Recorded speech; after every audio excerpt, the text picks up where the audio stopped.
talaga yung totoong dahilan kung bakit sumuko si Pastor Quiboloy. Alright? Anyway, mahaba yung post ni Attorney Torion, yung abogado ni Pastor Quiboloy. Basa tayong konti. Alright? Kasi ang pinapalabas po ng kapulisan na pinressure nila, binigyan nila ng ultimatum na 24 hours, pag hindi ka sumuko, dudurugin namin. Itong, replyan ko lang ang puting tilapia. Okay. Sige, share ko sa inyo.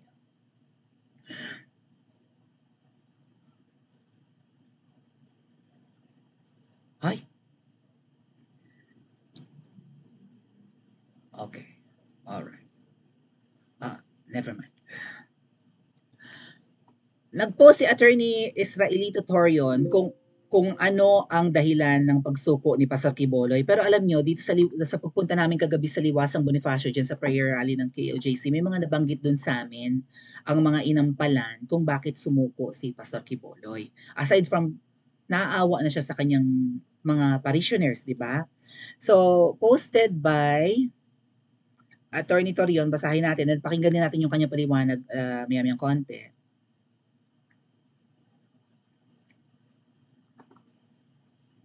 This is to inform rather the Filipino people that Pastor Apollo C. Quiboloy decided to surrender to the PNP AFP because he does not want the lawless violence to continue to happen in the KOJC compound, and he could not bear to witness a second longer sufferings that his flock was experiencing for many days. Naawa na si Pastor Quiboloy sa mga nasa loob ng KOJC. Pastor Quiboloy was actually waiting for positive results in relation to the legal remedies or vis-a-vis the legal remedies that his lawyers opted to avail, hence he was out of reach for a number of days. However, heart-wrenching and mind-boggling events transpired where a warrant of arrest has been turned into a license to convert his beloved KOJC compound into a police garrison. Abay, ginawa na nilang base ng pulis doon eh.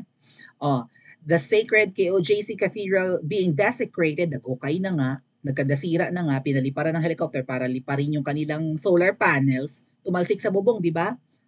Mababa lang yung lipad ng helicopter, nilipad tuloy ng hangin ang solar panel ng KOJC. Tingnan niyo kung gaano katarantado yung mga pulis na pumasok doon.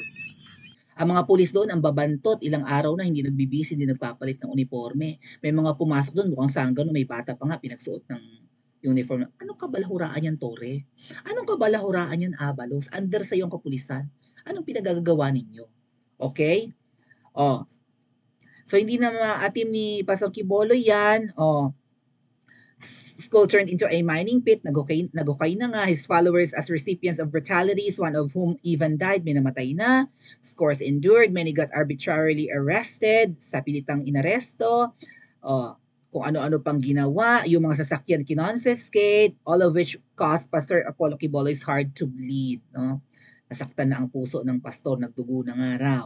Hence, even if he has the right to await the result of legal remedies being resorted to by his lawyers, he decided to make the ultimate sacrifice by surrendering himself to PNP and AFP through the valiant yada yada yada yada yada yada. Kuha ni Pastor Quiboloy at ni ayun na nga po yung picture ni Pastor Quiboloy at saka ni Attorney Israelito Torion. Ano po? And then mga adat kuya, saan nagtago si Pastor Quiboloy? Ay hindi naman sa KOJC compound nagtago. Wala doon ang kanyang heartbeat, pero ang sabi ng kapulisan, doon daw. Okay. Saan nagtago ang ating ang butihing pastor ng KOJC? Siguro naman familiar na kayo sa picture nila ni 'di ba ni Attorney Torion and ni Pastor Quiboloy.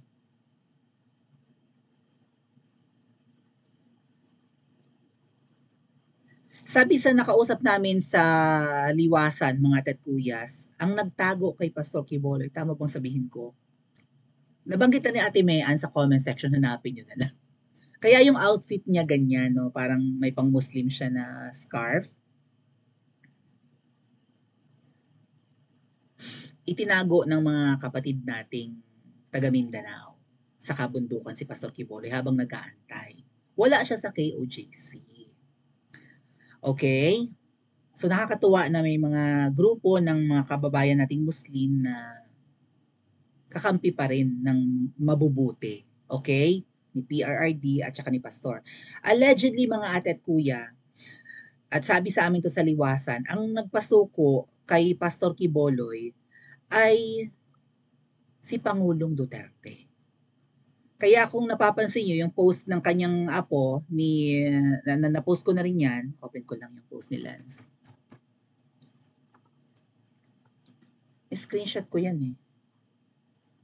Pinost ko sa aking Princess Maui page and Maui Spencer page. Open ko lang. Hanapin ko yung post ng apo ni Pangulong Duterte. Scroll much. Ay, saan ko pinost? Pinost ko rin niya sa YouTube.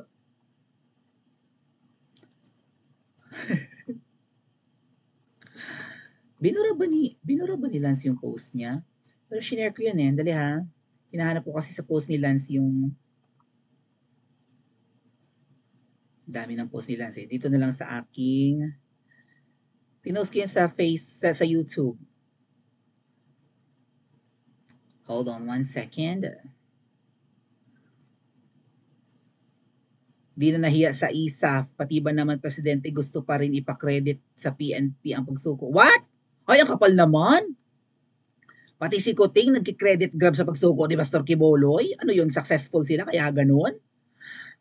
Ito yung post ng apo ni Pangulong Duterte na shinare ko rin dito sa YouTube.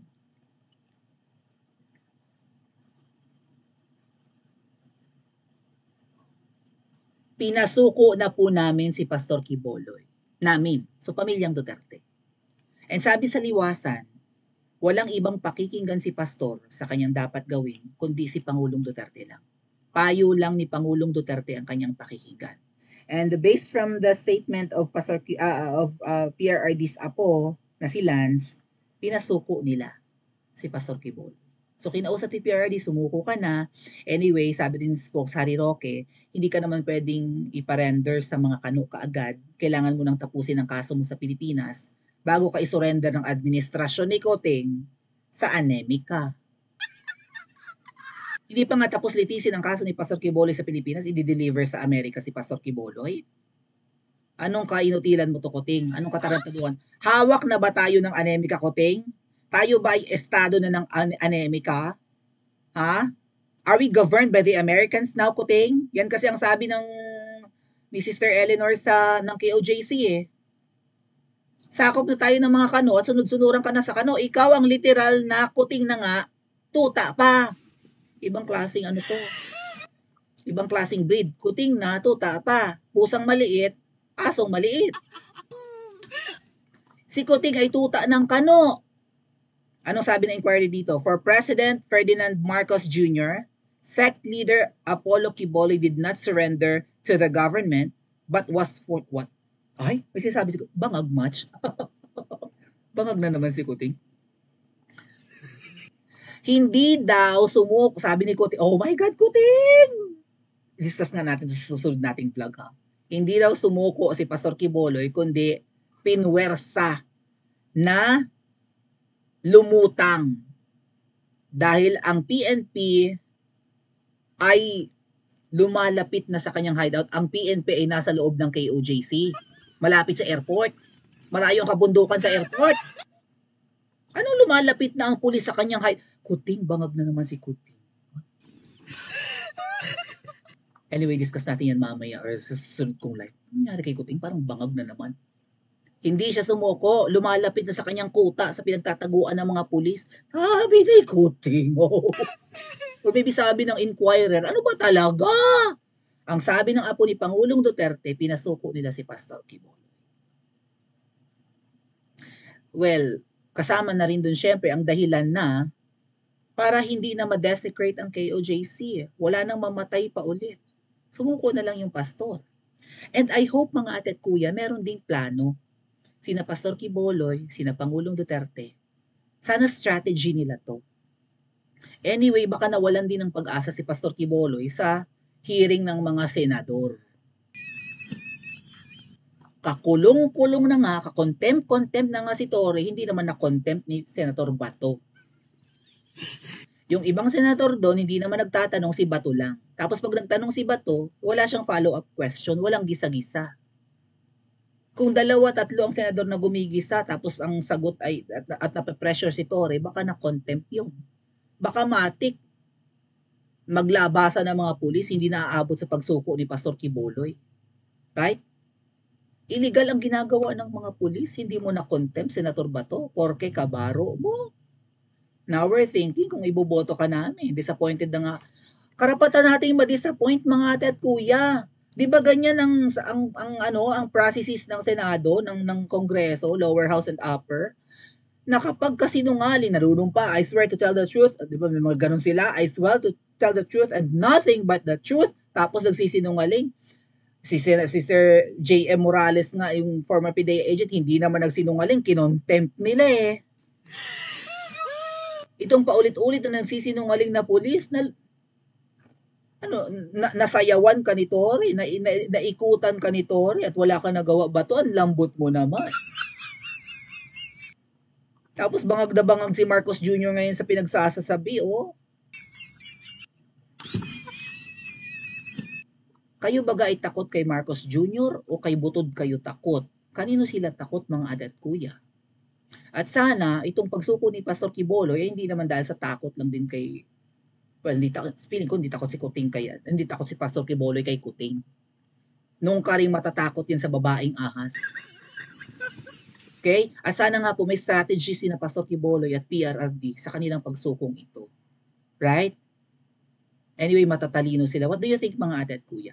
Pa-comment nga po sa comment section at mag-like and subscribe din po kayo.